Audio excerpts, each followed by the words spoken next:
আমার নামে নাকি স্কুলে দিয়ে চলে গিয়েছিলাম শপে, সেখান থেকে এই যে দেখো আজকে খুবই সামান্য জিনিস দরকার ছিল, একটা ব্রেড দরকার ছিল, দুধ দরকার ছিল, আর হচ্ছে ডিম নিয়ে আসছে, আর প্যারাসিটামল আইবোফেন নিয়ে আসছে আমার জন্য, আর হচ্ছে এই যে দেখো ক্রেপ নিয়ে আসছে, এটা হচ্ছে স্ট্রবেরি জ্যাম দিয়ে বানানো, আর এটা হচ্ছে অরিও ক্রেপ নিয়ে আসা রাখলাম। যদি খায় আমেনা অনেক সময় যদি ক্রিপ খায় তাহলে এটাই চাই। আসসালামু আলাইকুম, কেমন আছো তোমরা সবাই? আলহামদুলিল্লাহ আমি আছি মোটামুটি। আমার গলাটা বুঝতেই পারতেছ, গত সপ্তাহে হচ্ছে আমি বৃষ্টিতে ভিজে এই ঠান্ডার ভিতরে বাইরে কাজ করছি, দেখছিলাম। গতকালকে সারাটা দিন জ্বর ছিল, আর এই জ্বর আসছে হচ্ছে গত পরশুদিন রাত্রে, আর কি পরশুদিন রাত্রে আসছিল জ্বরটা। গলাটাও ভাঙ্গা গেছে, প্রচুর জ্বলতেছে গলাটা। গতকালকে সারাদিন জ্বর আর গলা ব্যথা, এত খারাপ লাগতেছে যে কি আর বলবো।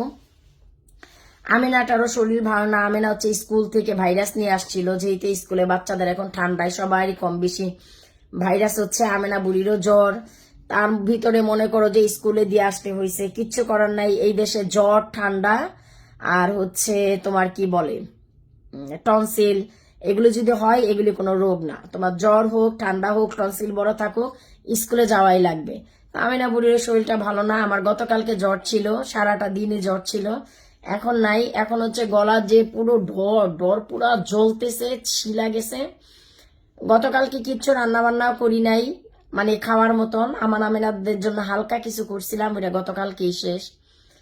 আজকেও কিচ্ছু করতাম না, শরীর খারাপ লাগতেছে। শুধু আজাদকে কোন রকম তাল ঝোল করে আজকে খাবারটা দিয়ে দিছি।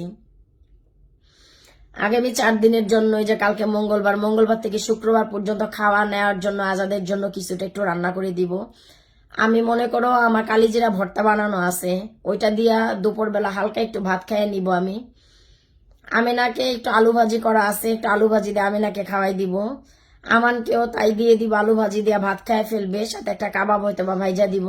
কালকে রান্না করব যদি শরীরটা ভালো লাগে। তো চলো আমরা আজকে আজাদের জন্য ঝটপট করে কিছু একটু রান্না করে ফেলি, তারপরে হচ্ছে তোমাদের সাথে সেটা শেয়ার করি। এত খারাপ শরীরটা যে রান্নাও করতে ইচ্ছা করতেছে না। শুধু আজাদকে যদি না দিতে হইতো আসলে, তাহলে আমি করতামও না।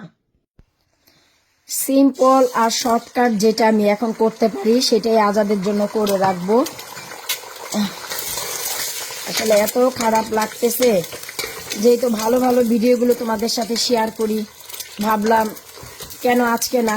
গতকালকে আসলে করতে চেয়েছিলাম যে আমার শরীরটা খারাপ, কিন্তু ক্যামেরা যে হাতে নিব রে ভাই, সেটাই ক্ষমতা ছিল না। ডিমটা ভেজে নিয়ে তারপরে এই যে দেখো হালকা কিছুটা তেল দিয়ে রসুন কুচি দিয়ে দিচ্ছি। পেঁয়াজও দিতাম, যেহেতু 4 দিনের জন্য খাবারটা বানাচ্ছি, তাই আসলে পেঁয়াজ দিব না।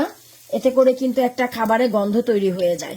তাই কোনো খাবার যদি বেশি দিন রাখো তাহলে ডেফিনেটলি কিন্তু পেঁয়াজ ব্যবহার করা যাবে না। আর যদি ইনস্ট্যান্ট খাওয়া হয় তাহলে পেঁয়াজ দিলেও সমস্যা নাই। এরপরে একটু দিয়ে দিলাম হচ্ছে কিছুটা চিকেন।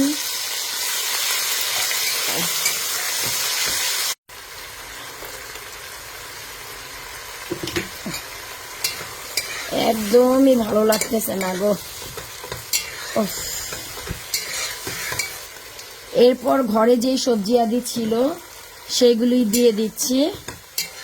এই তো এখানে বিনস আছে, টেন্ডারস্টম ব্রকলি যেটা, আর মাশরুম, তাই দিয়ে দিলাম। মোট কথা ঘরে যা যা সবজি মনে হচ্ছে সব দিয়ে দিচ্ছি। আর এগুলো আধা কাঁচা থাকলেও সমস্যা নেই, আজাদের জন্য আধা কাঁচাই ঠিক আছে। আমরা তো একদম ভেরি ওয়েল ডান খাই, আজাদ তা না। আজাদ একটু কোনো রকম হলেই আজাদ খেতে পারে, সমস্যা হয় না।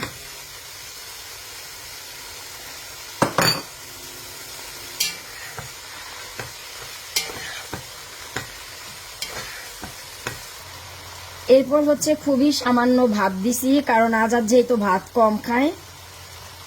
আর কিছুদিন হয় আজাদ হচ্ছে বুট খাচ্ছে না, বলছে যে ভাত দিলেও চলবে।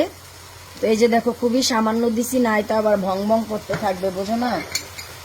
ব্যাস এখন হচ্ছে এই যে শুধু উপরেই হালকা দেখো ভাত, আর বাকি কিন্তু সব সবজিগুলো ওই যে দেখো কেমন হয়েছে রে ভাই জানি টানি না, কারণ হচ্ছে মুখেও দেইনি।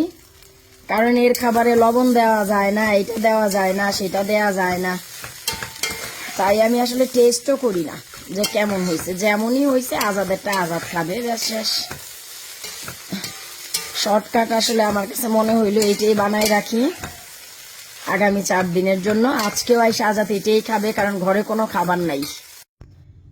এই তো সবকিছু কমপ্লিট হওয়ার পর আমি 2টা বক্সে বেড়ে রাখলাম মঙ্গল আর বুধবারের জন্য। এই যে দেখো, ভাতের কিন্তু কোনো নামগন্ধই নাই, সব দেখবা সবজি। ভাত বেশি দিলে আবার কুরকুর কুরকুর করবে। আর বাকিটা হচ্ছে আমি এখানে রাখলাম। এখান থেকে আজাদ হচ্ছে বৃহস্পতি শুক্রবার নিবে, আবার আজকেও এখান থেকে খেতে দিব, কারণ আজকে তো ঘরে কোনো রান্না বান্না নাই। এই যে এইমাত্র আবার মানে জ্বর উঠতেছে, তো এত ঠান্ডা লাগতেছে, শরীর সম্পূর্ণ কাঁপতেছে শীতে, খুবই খারাপ লাগতেছে। শুধু আজাদের এই রান্নাটারই দরকার ছিল, বিশ্বাস করো। রান্নাটা সাইরা ফেললাম, মানে আমার একটা শান্তি। এখন আমিনা বুড়িকে একটুখানি আলু ভাজি দেওয়া, যদি ভাত খাওয়াই দিও, যদি খায় তাহলে তো খাইলই, আর না খাইলে কিছু করার নাই, মেয়েটারও জ্বর। আর আমি হচ্ছে একটু কালি জিরা ভর্তা দিয়ে একটু ভাত খাই নিব, এই আর কি। বিশ্বাস করো মানে অনেক দিন পর জ্বর, তো প্রায় 5-7 বছর পর জ্বর আসলো। জ্বরের ফিলিংসটা পুরাই ভুলে গেছিলাম, এত খারাপ লাগতেছে, বিশেষ করে গলা ঢোর ছিলা যাওয়ার কারণে আরো খারাপ লাগতেছে। তো যাই হোক, আর কথা বলতেছি না রে ভাই, বিদায় নিচ্ছি। আগামীকালকে যদি শরীরটা ভালো লাগে ডেফিনেটলি রান্না করতে হবে, কিছু করার নেই। কালকে খারাপ লাগলো, রান্না করাই লাগবে, কিচ্ছু করার নেই। আজকে একটু জোড়াতালি দিব আর কি। আল্লাহ হাফেজ।